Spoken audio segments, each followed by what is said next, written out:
King fight and he's back at it. Fucking took a little hiatus once again due to World Cup.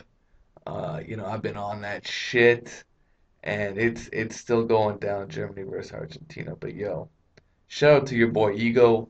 This is a response video to his thoughts on Miguel Cotto versus Timothy Bradley. And to be honest, I don't mind seeing this fight. I have nothing against it. You know, I would actually, if this fight gets made, I would look forward to it. There's nothing I don't like about this fight. In my opinion, whenever you have two great fighters squaring off against each other, there's nothing wrong with it.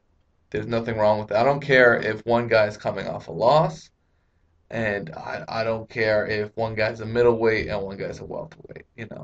At the end of the day, we have one guy up to a challenge, a proven great fighter that is willing to take on the best out there. And whenever you have that, I don't see nothing wrong with it. And at the end of the day, Cotto needs a dance partner.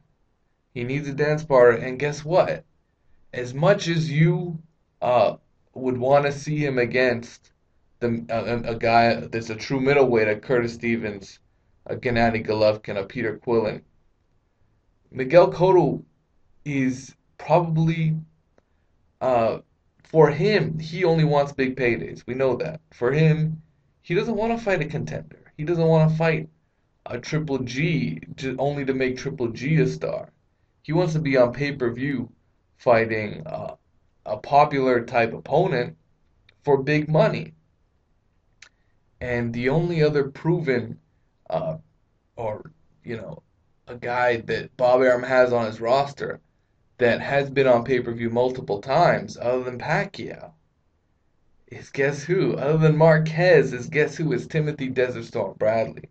At the end of the day, Tim Bradley was Pacquiao's dance partner when Pacquiao did do 1.3 million, when he did do 800K, which is more than what Pacquiao did with Brandon Rios. So it has to tell you something about Tim Bradley. It has to tell you he's got something of a fan base.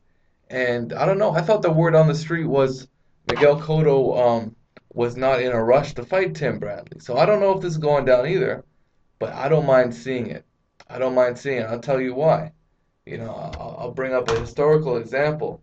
We all remember, uh, and I'm pretty sure I'm right about this, when Eric Morales, remember Eric Morales, the great Eric Morales, after Barrera got destroyed by Manny Pacquiao, uh, Barrera and Morales had their trilogy fight, and very close competitive fight where Morales loses a tough controversial decision in what could have easily been called a draw, but Morales loses, and to get revenge in his heart against Barrera, who he knew he was always better than, he decided to take on the killer Manny Pacquiao, who dethroned Barrera in devastating fashion.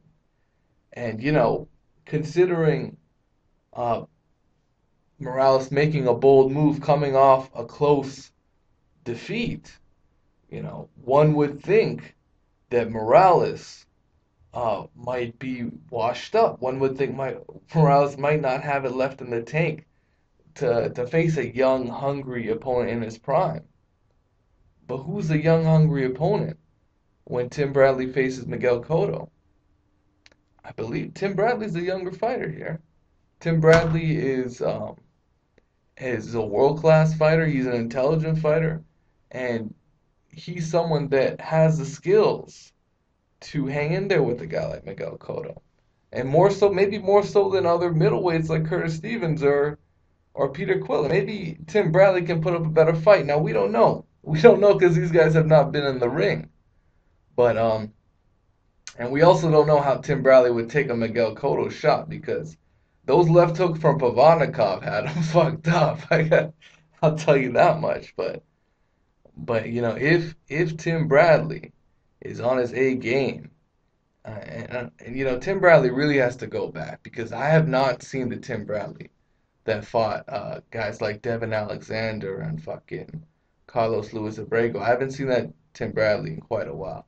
But if he can reinvent himself like Miguel Cotto did, he's got a chance in hell to win, and that's all you need in boxing.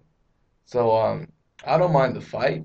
I think I think a lot of people could have looked at that Morales moment and said, you know what, this guy's done. He doesn't have much of a chance. Why watch the fight? But guess what happened?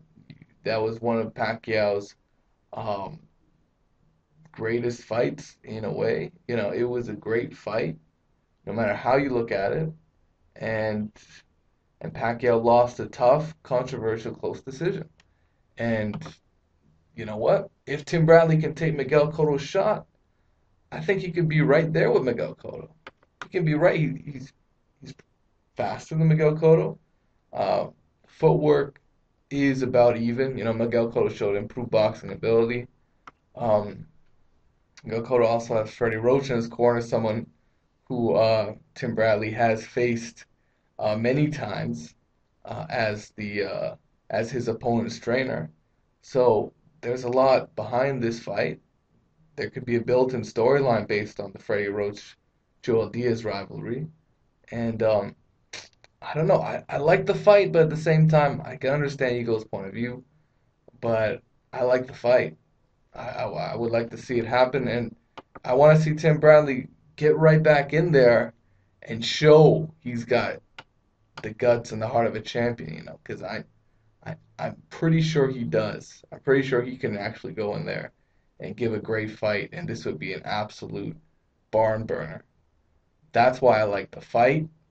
Let me know what you guys think. At the end of the day, this is my point. When you have a great fighter going up against another great fighter, there's nothing wrong with it. And that's how I see this fight. Let me know what you guys think. It is what it is. Peace out. Take care.